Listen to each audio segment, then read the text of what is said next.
Atonement for Me, Episode 34, White Supremacy.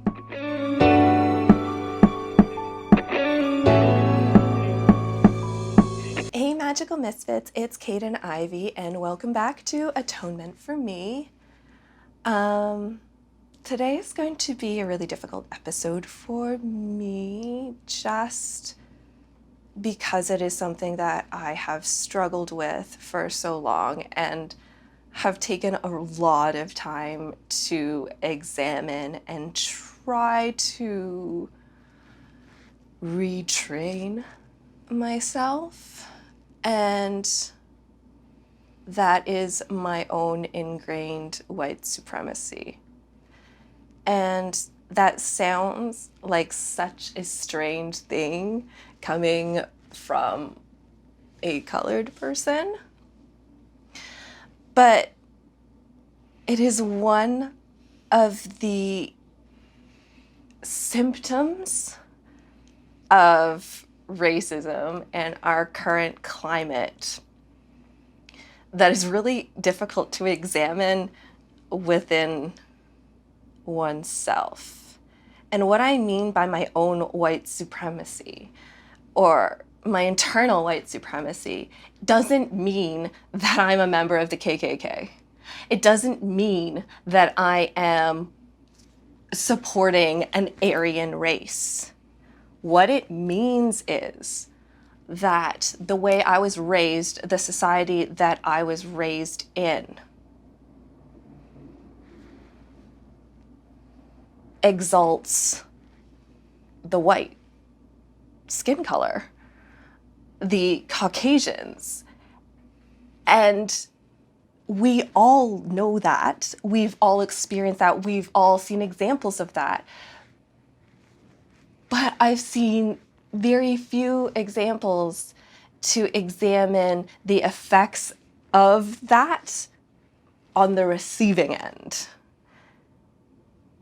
And what I mean by that is the little things that are racist, that are not inclusive, that caricaturize other people, I haven't always picked up on. I've accepted them. I've definitely had a place in my life where I'm just like, I don't understand. All lives matter. That sentiment makes sense. Everybody should have a life. But that's not what it means. And that was my own kind of training in my head to be like, no, it's okay. Because I've grown up to appease authority, to obey the person who is in the authoritative position. And for my whole life, that has been a white person. And what I mean by that is learning to defer to white people as the ultimate authority in a room. You don't do it consciously, but you've been trained to do so. You see it everywhere. You see it in the media. You see it in movies. You see it in books. You see it in other interactions. It must be okay. Society says it's okay. Nobody else is seeing an issue with it. So it must be okay. So I'll go along with it. My family has deep British roots. My mom and her mother immigrated from England. They're very British. I understand a lot of British culture. I understand a lot of British history. I identified growing up as British because that is the culture that I was raised in. I understand that I am not technically part of that. I am adopted into that. But the culture and the ideas and the things that I was taught was from that very narrow perspective. It's from a British perspective. It's from a perspective of a history that where I originally came from, it didn't cross. So where does that leave me? I want someplace to belong. So I'm going to identify with the first thing that I see available. My family. That's the first example you're introduced to. So my family's British. We have British customs. We have British history. We have British sense of humor. We watch British shows. That's my culture. Okay. But people get really surprised later in life when I'll make a reference or I'll bring up a specific part of British history or a custom, and they look at me weird and they say, oh, how did you? And then I go, oh, it's just because my family's British. And they go, oh, okay. And they look at me as if I shouldn't know that. Why shouldn't I know that? Because it's none of my business? Because it looks like it should be none of my business? But I just accept it because it seems so trivial, so little, but it's that little jab. It's that little thing that just doesn't sit right with me. Why am I being questioned that way? Same thing when, this is an example, I was emailing with this company back and forth, trying to get a job.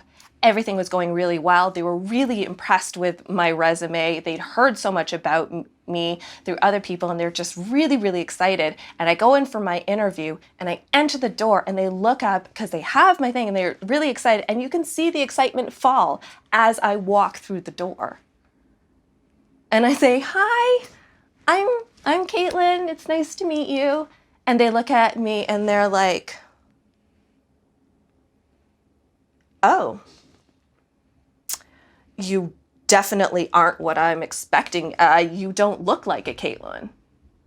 And I go, yeah, that happens all the time. Trust me, it's fine. I'm adopted.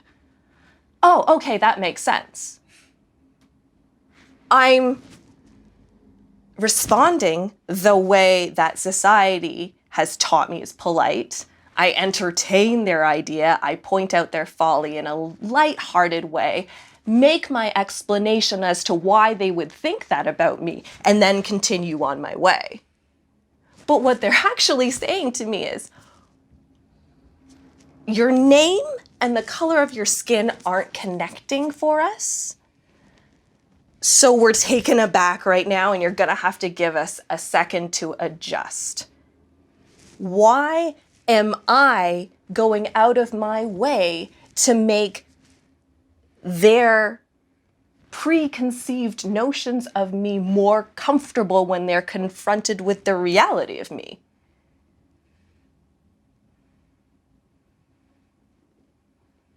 But again, oh, it happens all the time because I'm deferring to the position I've seen in authority. You can say all you want. You can tell me all you want that no, it doesn't matter. No, people don't see that. That doesn't happen. People don't treat you like that. Oh, okay, so all of these instances that I've had in my head, because the person in authority in my mind is saying it doesn't exist, it doesn't matter, I'm blindly accepting that. Because who am I to question what they have just said, what they have just decreed about me? Who am I to question that?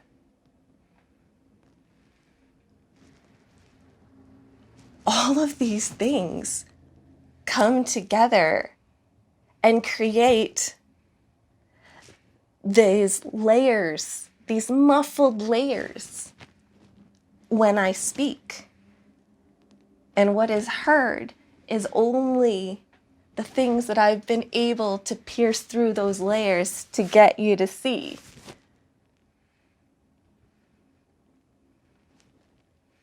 And it's not just in the words that people use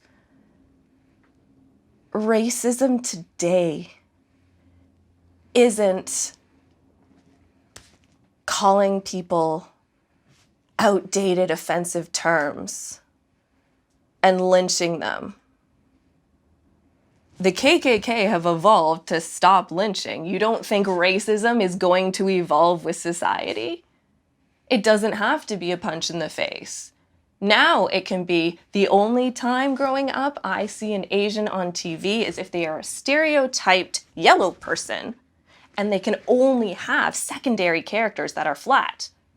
I've seen that my whole life. I've seen it growing up to a point where when I'm in a group of people, I believe that I am lesser because I'm just the Asian sidekick. I'm just there for either being cute or just to kind of ease the tension on everybody. I've learned to be the perfect example, the perfect reflection of what society projects. Because I've tried to fit in so hard, and the only way that I could do that is if they could find no fault for me joining.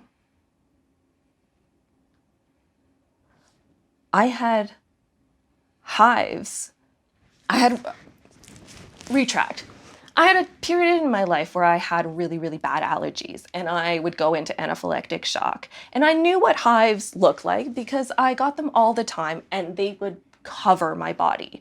And one particularly bad session where I had already used an EpiPen earlier that week, and I'm just covered in hives upon hives, and they're blistering and they're sore.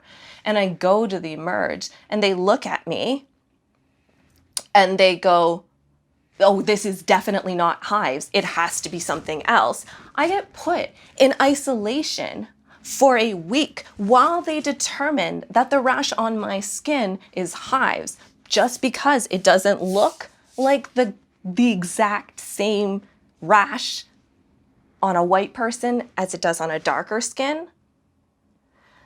What they thought I had was highly, highly contagious. And I lived with my family, so anybody who had been in contact with me would have got it. So why are my family fine, can go about everything, are at home doing their daily business, and I'm in isolation for a week where people have to wear hazmat suits to come in and give me a glass of water, only to find out later, oh, hives just look different on darker skin. And me going, oh, that makes sense, that's fine, I'll go home now. Not, are you insane? How can you not tell? But because I've gotten used to just excusing those behaviors, to making allowance for those behaviors because I don't want to upset the boat. I'm already have enough pinned on me. I don't want more. It's a defense mechanism. It's that appeasement. And I'm aware of it. And the more I'm aware of it, the more it hurts me. It's the same way as when reading a book, realizing that I thought those characters had to be white. Everything automatically in my own head had to be white, because why would anybody else be that important or worth it? So I understand my part in perpetuating that before, when I hadn't gotten the tools, when I hadn't found my voice. But now I'm actively trying to learn different histories, learn about different cultures and different things. And the more I learn, the more inclusive I find that I become. And it's easier as you get younger and go down in the generations. Why aren't we making it easier when you can just raise children to feel like it doesn't matter, that they will be able to have the same education and future as everyone else. And I don't see a problem with that.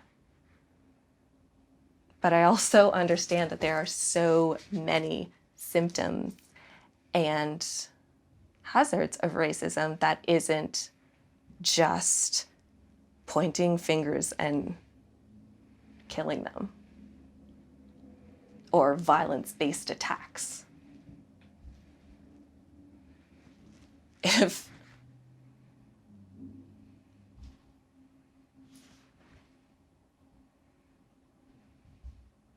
we don't understand what filters have been put on us and how those filters will affect how people see you and what you say, how are you supposed to be heard? And that's the T.